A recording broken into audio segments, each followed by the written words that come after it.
Cina adalah negara yang terkenal dengan gebrakan yang sering mengguncang dunia. Bukan hanya teknologi, Cina juga memiliki banyak sektor yang dikembangkan dalam rangka untuk memerangi kemiskinan dan menciptakan lahan subur untuk warganya. Untuk membuat lahan peternakan dan perkebunan, Cina tidak melakukan reklamasi atau menimbun lautan untuk memperluas daratan. Gurun Gobi yang luas dan tandus telah lama menjadi tantangan bagi Cina. Angin kencang yang membawa badai pasir ke kota-kota besar, termasuk Beijing, menjadi ancaman serius bagi lingkungan dan juga kesehatan masyarakat. Namun, sebuah solusi inovatif kini tengah diuji, melepaskan jutaan kelinci ke area tandus sebagai bagian dari upaya restorasi ekosistem. Lalu, kenapa kelinci yang harus dilepaskan? Cina memanfaatkan gurun yang gersang disulap menjadi lahan peternakan dan pertanian subur. Dulu, gurun itu kering dan angin kencang, sehingga mustahil kawasan itu dijadikan tempat pertanian dan peternakan. Masyarakat di daerah itu hidup miskin karena sulitnya mendapatkan penghasilan dari bertani dan beternak. Panjangnya periode tanpa hujan semakin memperburuk kesulitan untuk bertani atau memelihara ternak. Orang-orang di wilayah gurun sering hidup dengan ketidakpastian dan sering berjuang untuk mempertahankan mata pencarian mereka. Pada tahun 1950-an hingga 1960-an, pemerintah Mongolia menjadikan pengendalian gurun pasir dan perlindungan lingkungan sebagai prioritas utama. Mereka membangun stasiun untuk mengendalikan padang pasir yang terus meluas dan menanam jutaan pohon di sepanjang tepi utara gurun Kubuki. Upaya ini membuat banyak daerah menjadi lebih hijau, memberikan dorongan besar bagi Mongolia, paling rawan gurun di Cina. Perubahan lingkungan ini bukan hanya soal menanam pohon. Ini adalah perjuangan panjang melawan penggurunan yang telah menjadi masalah jangka panjang di Cina. Berbagai program seperti penanaman pohon dan larangan pengembalaan ternak telah diterapkan untuk memulihkan tanah dan mencegah pasir mengambil alih.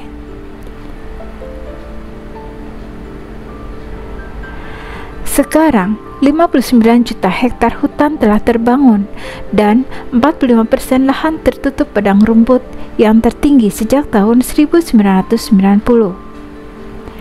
Tanah yang dulunya tandus dan gersang kini telah berubah menjadi lautan hijau dengan semak-semak pohon dan satwa liar. Namun, beternak kelinci di gurun bukan hanya soal melepaskan kelinci begitu saja dan berharap tanah menjadi subur.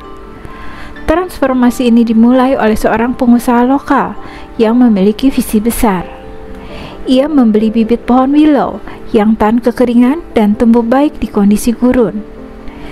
Ia percaya pohon willow ini dapat membantu menstabilkan tanah, melindungi dari erosi angin, dan menyediakan sumber daya yang berharga. Namun sekitar 3 tahun, pohon willow membutuhkan perawatan khusus untuk menghasilkan kertas berkualitas tinggi, sebuah komoditas yang berharga. Oleh karena itu, kelinci rek, jenis kelinci dengan bulu lembut seperti berang-berang, diperkenalkan.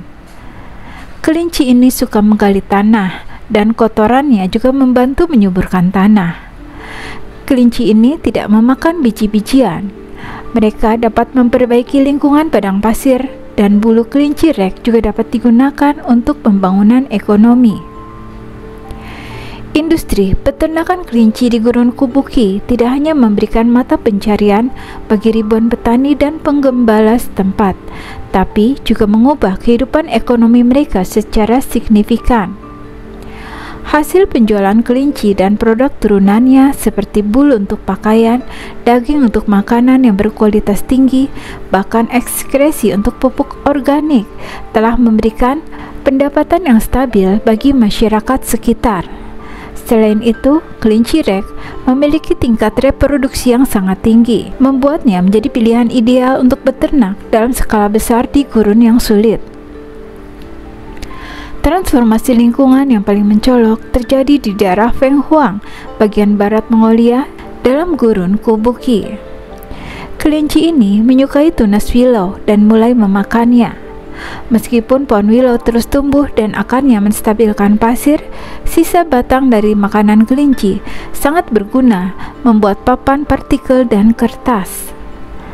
Kotoran kelinci adalah pupuk yang bagus karena tidak akan membakar tanaman saat baru saja dijatuhkan dan dapat langsung digunakan.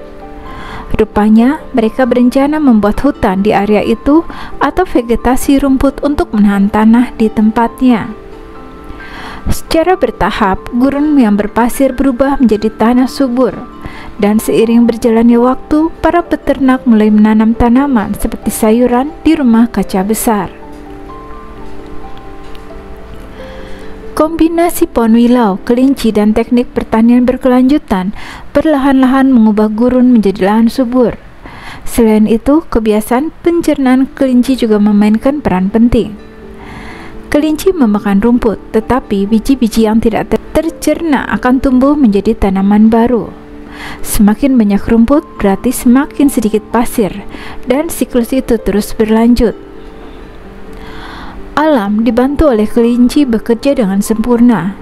Dalam beberapa dekade berikutnya, seorang pengusaha lokal menyewa hampir 100 doser besar untuk meratakan bukit pasir, menimbun jurang, dan mempersiapkan lahan untuk menanam pohon willow. Pada saat yang sama, ia mengajak para peternak dan pengembala lokal mengembangbiakan kelinci rek. Investasi jangka panjang ini akhirnya membuahkan hasil. Pada tahun 2017, lebih dari 3 juta hektar pohon willow telah ditanam dan lebih dari 2.000 kelinci rek dibesarkan di daerah itu, menghasilkan lebih dari 3 juta kelinci setiap tahun. Para peternak yang dulunya hidup dalam kemiskinan kini memperoleh penghasilan yang besar, antara 112 hingga 117 juta per tahun, jauh dari kehidupan subsisten yang mereka alami sebelumnya. Keberhasilan ini bukan hanya hasil dari satu individu, tapi merupakan hasil kerjasama yang melibatkan pemerintah setempat dan pusat, masyarakat lokal, dan para ahli yang berkontribusi dalam mengubah gurun menjadi lahan hijau. Industri peternakan jutaan kelinci di gurun Kubuki, Cina bukan hanya sebuah kisah sukses dalam transformasi lingkungan yang tandus menjadi oasis yang subur. Industri ini adalah sebuah contoh inspiratif tentang bagaimana inovasi dan tekad dapat mengubah kehidupan jutaan orang dan menghidupkan kembali lahan-lahan yang sebelumnya tidak produktif.